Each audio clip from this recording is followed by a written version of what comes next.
மத்திய கிழக்கில் 3 சரக்கு கப்பல்கள் மீது தாக்குதல் நடத்தப்பட்டிருப்பதாகவும் அவற்றிலே ஒன்று தீப்பிடித்து எரிவதாகவும் தகவல்கள் வெளியாகி இருக்கின்றன.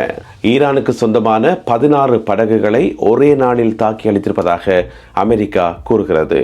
வடகொரிய தலைவர் கிம் ஜாங் உன் புதிய ஏவுகணை ஒன்றை பரிசோதனை செய்திருக்கின்றார். இந்த செய்திகள் உட்பட மேலும் பல முக்கியமான உலக செய்திகள் இன்றைய காணொலியில் காத்திருக்கின்றன. தமிழடியான் வேர்ல்ட் யூடியூப் சேனலுக்கு உங்கள் அனைவரையும் வருகவென அன்புடன் வரவேற்கின்றேன்.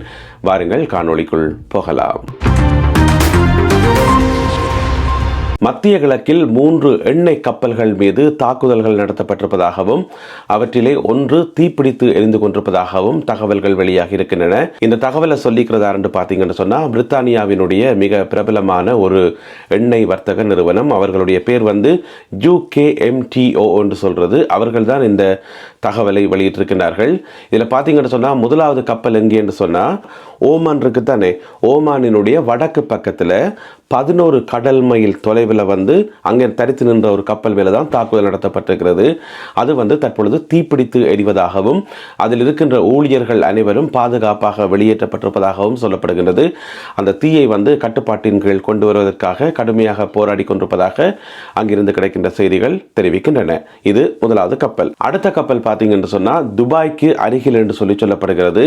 இது ஒரு சரக்கு கப்பல் என்று சொல்லி, அதாவது எண்ணெய் கப்பல் இல்லை, சரக்கு கப்பல் என்று சொல்லி, அதுவும் தாக்குதலுக்கு இலக்காக இருப்பதாக சொல்லப்படுகிறது. மூன்றாவது கப்பல் இந்த பல்க் கரியர் என்று சொல்லுவோம், பெரிய கண்டெய்னர்ஸ் ஏற்றி கொண்டு போகக்கூடிய மிக பிரம்மாண்டமான கப்பல், அதன் மீதும் தாக்குதல் நடத்தப்பட்டிருப்பதாக சொல்லப்படுகிறது. அது துபாயில இருந்து 50 கடல் மைல் தொலைவில் தரித்து நின்றதாக சொல்லப்படுகிறது. எனவே இந்த 3 கப்பல்களும் இன்று காலை, புதன்கிழமை காலை தாக்குதலுக்கு இலக்காக இருப்பதாக UK நிறுவனமாகிய UKMTO வெளியிட்டுள்ள தகவலில் சொல்லப்பட்டிருக்கிறது. இதில் ஒரு கப்பலில் தான் பாரிய தீ ஏற்பட்டிருப்பதாக சொல்லப்படுகிறது. ஏன்னு சொன்னால் அது ஆயில் டேங்கர். எனவே மிக இலகுவாக அது தீப்பிடிக்கும் என்றது எங்களுக்கு தெரியும். எனவே அதனை அணைப்பதற்கு இப்பொழுது தீயணைப்பு படை வீரர்கள் போராடி கொண்டிருக்கிறார்கள். இந்த தாக்குதலை நடத்தியது யார் என்றது இங்கே இருக்கக்கூடிய கேள்வி. ஏன்னு சொன்னால் இந்த UK நிறுவனம் அது சம்பந்தப்பட்ட தகவலை வெளியிடல. இனி அவர்கள் பிரைவேட் கம்பெனி தானே, இந்த தாக்குதல் சம்பந்தப்பட்ட விவரங்களை சொல்ல மாட்டார்கள். எனவே இந்த தாக்குதல் தொடர்பாக உடனடியாக அமெரிக்க தரப்பில் இருந்தோ அல்லது ஈரானிய தரப்பில் இருந்தோ எந்த விதமான தகவல்களும் வெளியாகவில்லை. ஈரானுக்கு சொந்தமான 16 படகுகளை ஒரே நாளில் தாங்கள் தாக்கி அளித்திருப்பதாக அமெரிக்கா கூறுகின்றது. இது தொடர்பாக அமெரிக்காவினுடைய மத்திய கட்டளை பணியகம் சென்ட்கோம் என்று சொல்லுவோம், அவர்கள் ஒரு காணொளி ஒன்றை வெளியிட்டிருக்கிறார்கள். அதைத்தான் இப்போ நீங்கள் பார்த்துருக்கிறீர்கள். ஈரானிய படகுகள் தாக்கி அளிக்கப்படுகின்ற காட்சிகள். இந்த 16 படகுகளில் 10 படகுகள் கைவிடப்பட்ட நிலையில் இருந்தது என்று சொல்லப்படுகிறது. அதாவது ஏற்கனவே அந்த ஹோர்முஸ் நீரிணை இருக்குத்தானே, அதில் கன்னி வடிகளை புதைத்து விட்டு கைவிடப்பட்ட நிலையில் இருந்த 10 படகுகளும் ஏனைய 6 படகுகளுமாக மொத்தம் 16 படகுகளை தாங்கள் தாக்கி அளித்திருப்பதாக அமெரிக்கா கூறுகிறது. ஈரான் ஹோர்முஸ் நீரிணை பகுதியில் கடல் கன்னிவடிகளை பொருத்தி கொண்டிருப்பதாக தகவல்கள் வெளியாகி இருக்கின்றன. எனவே கடல் கன்னிவடிகளை பொருத்தினாலோ அல்லது ஹோர்முஸ் நீரிணையில் போகின்ற கப்பல்கள் மீது தாக்குதல்கள் நடத்தப்பட்டாலோ அமெரிக்காவினுடைய எதிர்வினை மிக கடுமையாக இருக்கும். அமெரிக்கா மிக கடுமையாக தாக்கும் என்று சொல்லி நேற்று அமெரிக்க ஜனாதிபதி டொனால்ட் ட்ரம்ப் அவர்கள் எச்சரிக்கை விடுத்திருந்தார். இப்படியான ஒரு பின்னணியில் கடல் கன்னிவடிகளை பொருத்துவதற்காக வந்த இந்த படகுகள் தாக்கி அளிக்கப்பட்டிருக்கின்றன. அதே வேளையில் இன்று காலை 3 கப்பல்கள் மீதும் தாக்குதல்கள் நடத்தப்பட்டுள்ளன. மத்திய கிழக்கு நாடுகளில் இருக்கும் அமெரிக்காவுக்கும் இஸ்ரேலுக்கும் சொந்தமான வங்கிகள் மீது தாக்குதல் நடத்துவோம் என ஈரான் அறிவித்திருக்கிறது. ஏன் இதை சொல்ல வேண்டி என்று சொன்னால், ஈரானிய வங்கிகள் மீது அமெரிக்கா மற்றும் இஸ்ரேல் ஆகிய நாடுகள் வான்வெளி தாக்குதல்களை மேற்கொண்டிருப்பதாகவும் அவற்றிலே சில வங்கிகள் சேதமடைந்திருப்பதாகவும் ஈரான் கூறுகிறது. எனவே அதற்கு பழிவாங்கும் விதமாக, ஏன்னு சொன்னால் வங்கி என்றது இராணுவத்தோட எந்த வகையிலும் சம்பந்தமில்லாத ஒரு விஷயம். அதாவது இராணுவ இலக்கு அல்ல வங்கி என்றது, அது பொதுமக்களோட சம்பந்தப்பட்டது. எனவே பொதுமக்களோட சம்பந்தப்பட்ட இலக்குகளை நீங்கள் தாக்கினால் நாங்கள் திருப்பி தாக்குவோம் என்றுதான். எனவே மத்திய கிழக்கு நாடுகளில் இருக்கக்கூடிய வங்கிகள், மிக முக்கியமாக அமெரிக்கா மற்றும் இஸ்ரேலுடன் சம்பந்தப்பட்ட வங்கிகளை தாக்குவோம் என இப்பொழுது ஈரான் எச்சரிக்கை விடுத்துள்ளது.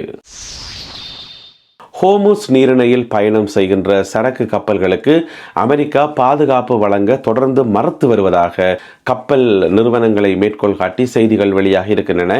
என்னென்னு சொன்னால், ஹோர்முஸ் நீரிணையில் போகிற சரக்கு கப்பல்களுக்கு பாதுகாப்பு வழங்கப்படும் என்று சொல்லி அமெரிக்கா ஏற்கனவே அறிவித்திருந்தது. ஆனால் இந்த நாள் வரைக்கும், இந்த நொடி வரைக்கும் அமெரிக்கா பாதுகாப்பை வழங்குவதற்கு தொடர்ந்து மறுத்து வருவதாக கப்பல் நிறுவனங்களினுடைய உரிமையாளர்கள் சொல்லியிருக்கிறார்கள். அதனால இந்த ஹோர்முஸ் நீரிணையை தாண்டி சரக்கு பொருட்களையோ எண்ணெயோ எடுத்துக்கொண்டு வர முடியல, போதிய அளவு பாதுகாப்பில்லை என்று சொல்லி அவர்கள் தெரிவித்திருக்கிறார்கள்.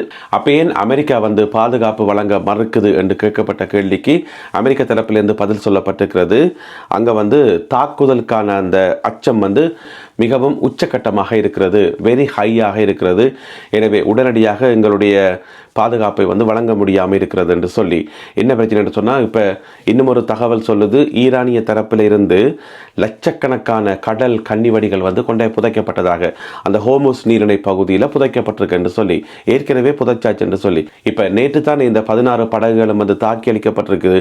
அதுவும் அமெரிக்காவே சொல்லுது என்று சொன்னால், ஏற்கனவே கன்னிவடிகளை புதைச்சிட்டு கைவிடப்பட்ட நிலையில் இருந்த அந்த படகுகள் என்று சொல்லி. எனவே கைவிடப்பட்ட படகுகள் என்று சொன்னால் அது ஏற்கனவே வந்திருக்கணும், ஏற்கனவே கன்னிவடிகளை புதைச்சிருக்கணும். அப்போ லட்சக்கணக்கான கன்னிவடிகள் ஒரு இடத்துல புதைக்கப்பட்டிருக்கு என்று சொன்னால் அதில் அவ்வளவும் அகற்றணும். 100% அகற்றினா மட்டும்தான் அதால் கப்பல்கள் போக முடியுமே தவிர, மற்றபடி ஒரு கன்னிவடி இருந்தாலுமே கூட கப்பல்கள் போகிறதுக்கு அனுமதி வழங்கப்பட மாட்டாது என்று சொன்னால் அது கட்டாயமாக ஆபத்து தான்.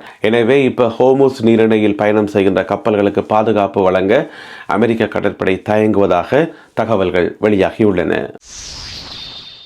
துபாயில் நடத்தப்பட்ட வான்வெளி தாக்குதலில் 4 பேர் காயமடைந்திருக்கிறார்கள். இந்த சம்பவம் துபாய் சர்வதேச விமான நிலையத்துக்கு அருகாமையில் நடந்திருக்குது. இந்த வான்வெளி தாக்குதல் மிசைல்ஸ் மூலம் நடத்தப்பட்டதா அல்லது ட்ரோன்ஸ் மூலம் நடத்தப்பட்டதா என்று சொல்லி இதுவரைக்கும் தகவல்கள் வெளியாகல. இருந்தாலும் வான்வெளியாக நடத்தப்பட்ட தாக்குதல் காரணமாக இந்த 4 பேரும் காயமடைந்திருக்கிறார்கள். இதுல ஒருவர் இந்தியாவை சேர்ந்தவர் என்று சொல்லியும், மற்றவர் பங்களாதேஷை சேர்ந்தவர் என்றும், மற்ற 2 பேரும் கானா நாட்டவர்கள் என்று சொல்லியும் சொல்லப்படுகிறது. எனவே காயமடைந்த 4 பேரும் தற்பொழுது மருத்துவமனையில் அனுமதிக்கப்பட்டுள்ளார்கள். துபாய் மற்றும் டெல் அவீவ் ஆகிய இடங்களில் இருக்கும் ஆஸ்திரேலிய தூதரகங்களும் துணை தூதரகங்களும் உடனடியாக மூடப்படுவதாக ஆஸ்திரேலிய அரசாங்கம் அறிவித்திருக்கிறது. ஆஸ்திரேலியாவினுடைய வெளியுறவு அமைச்சர் பெனி வோங் இந்த தகவலை வெளியிட்டிருக்கிறார். ஏன்னு சொன்னால், இந்த பிராந்தியங்களில் போக போக யுத்தம் அதிகரித்து கொண்டே போகுது, அது குறைகிற மாதிரி தெரியல. அதனால போதிய அளவு பாதுகாப்பு இல்லை என்கின்ற காரணத்தால் ஆஸ்திரேலிய தூதரகங்களும் துணை தூதரகங்களும் உடனடியாக மூடப்படுவதாக ஆஸ்திரேலிய அரசாங்கம் சார்பாக வெளியுறவு அமைச்சர் இந்த தகவலை வெளியிட்டிருக்கின்றார். என்னென்னு சொன்னால், இந்த போர் ஆரம்பிக்கக்குள்ள இந்த பிராந்தியத்தில் யுத்த வலயத்தில் பார்த்தீங்கன்னு சொன்னால் 1,15,000 ஆஸ்திரேலியர்கள் இருந்ததாகவும், அவர்களில் இதுவரைக்கும் 3,200 பேர் மட்டும்தான் வெளியேற்றப்பட்டிருப்பதாகவும் சொல்லப்படுகிறது. 23 விமானங்களில் இந்த 3,200 பேரையும் தங்களால் வெளியேற்ற முடிந்திருப்பதாகவும், ஏனையவர்களை வெளியேற்றுகின்ற நடவடிக்கைகள் தொடர்ந்து இடம்பெற்று வருவதாகவும் ஆஸ்திரேலியாவினுடைய வெளியுறவு அமைச்சர் கூறியுள்ளார். மத்திய கிழக்கில் இவ்வளவு பிரச்சனைகள் போய்கொண்டிருக்குது. இந்த உலகமே போர் பதட்டத்தில் இருக்குது.